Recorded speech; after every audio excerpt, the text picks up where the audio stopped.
C2, C3에 의해서 생기는 문제들이 이렇게 되어 있어요. 그래서 C1 보면 헤드에이크, 그러니까 서비컬 1번이 문제가 그러니까 타이트하거나 문제가 생기면 두통이라는 게 생기죠. 그럼 이게 딱 C1은 지금 우리 머리카락 바로 끝점 요 주변이 C1이거든요. 네. 요 주변. 그다음에 블러드 프레셔가 올라가고요. 그럼 혈압이 올라간다는 얘기예요. C1. 그다음에 크로닉한 만성 피로가 생기게 되고요. 뭐 이거는 외울 필요는 없고요. 경추에 의해서 이런 일들이 생길 수 있다는 그런 생각을 좀 할 필요가 있어요. 이거 제가 이번에 찾은 자료인데요. 되게 좋은 것 같아요. 기본적으로. C2에서는 히어링, 그 다음에 이 귀의 컨디션이 떨어진다는 거 C2. 그래서 인펙션, 감염 같은 것들이 생기기도 하고요. 그 다음에 C3가 문제가 생기면 파시알 페인이니까 이 피부 이런 쪽에 문제가 생기게 되고, 그 다음에 치아 이런 곳에 문제가 생기죠. 그래서 보면 경추에서는 C1, C2, C3. 왜냐하면 조인트 바이 조인트 어프로치로 하면 경추의 1, 2번은 가동화 관절이고요. 밑에는 안정화 관절이고요. 이 가동화 관절은 문제가 생기면 굳는다는 얘기예요. 그러니까 모빌리티 관절이 스타빌리티 관절로 전환되는 거죠. 딱딱해진다는 얘기예요.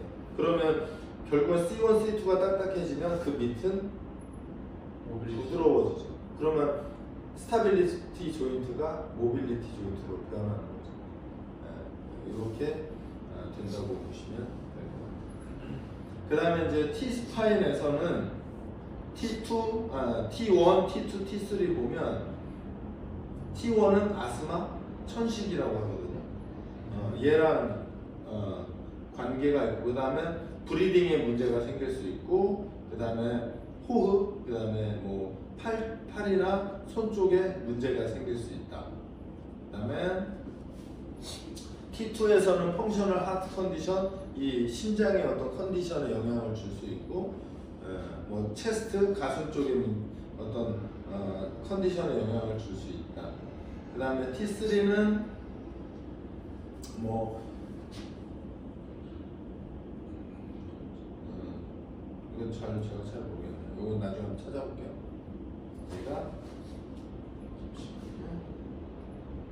제가 들어오기 전에 공부를 하고 들어왔어요. 공부를 못하고 요새 나름 바빠서 기관지염, 폐렴, 충혈 뭐 이런 거래요. 그러니까 이게 폐 쪽으로 T3가 폐 쪽으로 관련이 있다고 그래요. 그 다음에 이제 우리 거에는 없지만 요추로 가면 L3, 4, 5 이렇게 이건 조금 도움이 되라고 제가 올려놨어요. 그래서 여기서도 다시 보면 T-스파인만 보면 T4가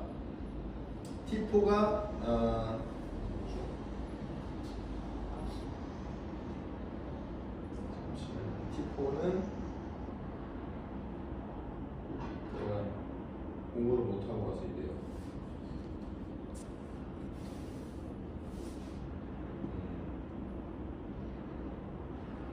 T4가 황달, 대상포진, 담석이래요. 어려운 용어들이 진짜. 그 다음 T6가 긴장된 위, 체, 속쓰림, 소화불량.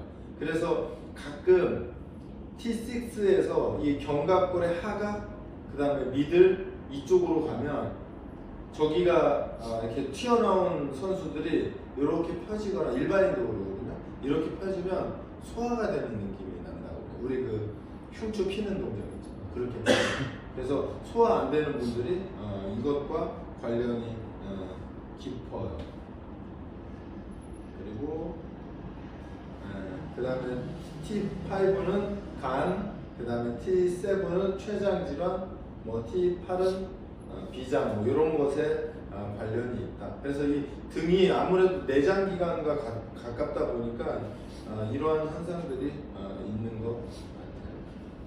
그 다음에는 이제 그 부위에 따라서 지금 왼쪽 귀 이쪽 보이죠? C2, 3 이쪽이 귀하고 이 후두부 쪽인데요. 얘가 C2에서 C3에 문제가 있을 때 이렇고요. 그 다음에 그 밑은 C4, 5, 그 다음에 그 밑은 C6, 7 그리고 오른쪽은 C3, 4, 그 다음에 C5, 6 이렇게 그 위치에 따라서 조금씩 달라진다라고 보시면 될 것 같아요. 그 다음에 이제 스카플라 소라식 무브먼트에 어떤 손상이 있는 경우 그러면 스카플라하고 흉추의 문제거든요. 그래서 스카플라의 어버드 로테이션에 어떤 제한이 생기면 뭐 이런 맨 밑에 보면 슈러그 무브먼트 이런 동작들이 잘 되지 않는다는 거예요.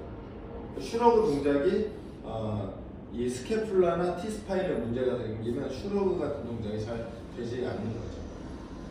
그 다음에 팔을 엘리베이션 하는 경우 이렇게 들어 올릴 때 움직임이 정상적으로 잘 나타나지 않고요. 그 다음에 스캐플라의 포스테리어 틸트가 데핏이 제한이 생긴다는 거거든요. 그래서 그런 문제들, 그 다음에 스카플라의 다운워드 로테이션, 그 다음에 스카플라의 익스터널 로테이션의 제한, 그 다음에 여기서도 나오는 클라비큘러의 엘리베이션이 안 되니까 숄더의 슈럭 동작, 위로 이렇게 들어 올리는 동작에 제한이 걸린다는 거죠. 왜냐하면 그 제한은 그 사람의 현 상태가 안테리어 틸트되어서 위로 이렇게 올라가 있으니까 더 이상 올라갈 공간이 없죠. 그래서 그런 사람들이 목이 짧게 보이죠. 뭐 그냥 뭐 저처럼 짧게 태어난 사람 말고 그냥 일반적으로 자기 길이보다 짧아진 상태를 갖는 경우가 많죠.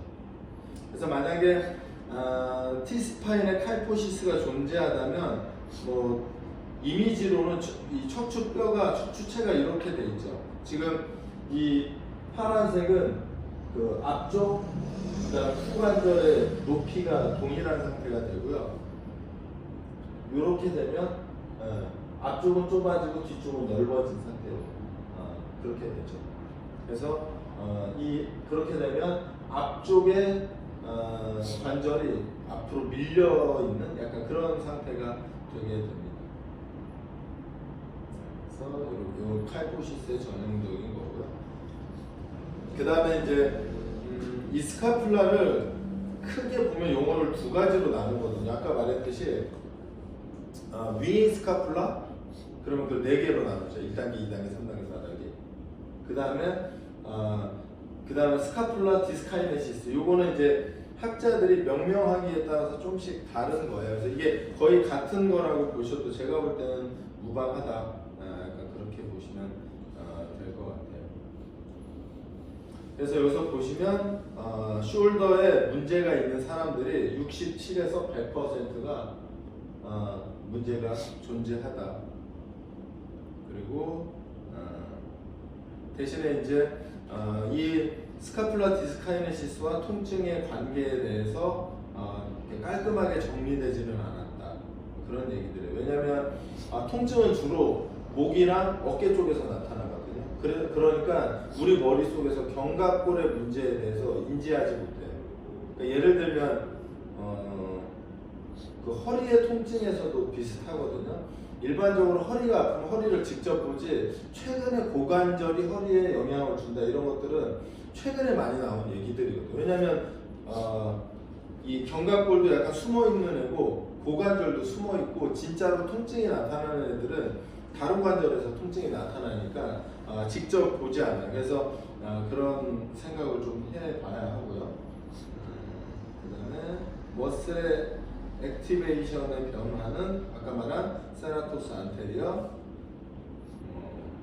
그 다음에 3 포션 오브 트라페지우스, 그 다음에 펙토랄리스 마이너, 그 다음에 서브스카플라리스, 그 다음에 익스터널 로테이터. 그 다음에는 이제 메카니컬한 그런 문제들은 수프라스피너터스의 스트렝스가 극상근의 근력이 변화되는 거고요. 결핍이 생기는 거고, 그 다음에 스트럭처 체인지는 바이셉스, 이두하고 수프라스피너터스 머슬의 근력의 변화가 생긴다. 그래서 대체적으로 어깨가 안 좋은 사람들은 바이셉스 컬 이 동작에 문제가 생겨요. 근력도 떨어지게 되고.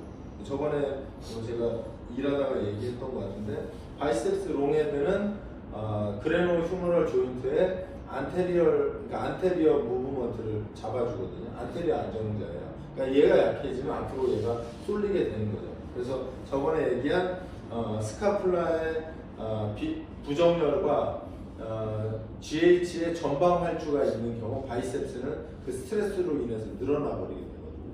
그래서 힘이 없어지게 되는 거죠. 그러면 이제 GH에서 보면 아까 말한 거드라는 것은 대체적으로 IR과 ER이 180도일 때 정상이거든요. 보면 지금 저 A하고 B하고 둘 다 180도예요. 근데 B는 정상적인 IR의 그 위치를 가지고 있고 A는 뒤로 이렇게 밀린 상태예요. 그러니까 IR이 줄어들면서 ER이 증가된 상태가 되는 거죠. 그 다음에 C는 ER은 증가하지 않고 IR만 줄어든 상태가 되는 거죠. 그래서 토탈 레인지를 확인하는 것이 그 사람의 어깨의 문제를 체크하는 데 중요한 요소가 된다. 자, 그럼 저희가 이제 야구 선수를 많이 보는데 이게 그냥 단순하게 야구 선수 말고 오버헤드 스로우, 테니스, 배드민턴 또 뭐가 있을까요? 뭐 이제 팔을 위로 들어서 하는 운동 모두 다 얘가 제일 중요한데요. T-스파인의 익스텐션이 안 되면 어깨가 오버 익스터널 로테이션이 더 돼야 돼요. 왜냐하면 내가 공을 던지는 데 있어서 얘가 가야 되는 범위가 존재하는데 어깨가 ER 되는 각이 예를 들어서 90도예요. 그러면 T-스파인에서 예를 들어서 여기 보이는 것처럼 뭐 9도에서 10도를 만들어내야 돼요. 근데 그게 안 되면 어깨에서 그 각을 만들어내는 거예요. 그러면 어깨는 계속 ER이 증가하게 되는 거예요.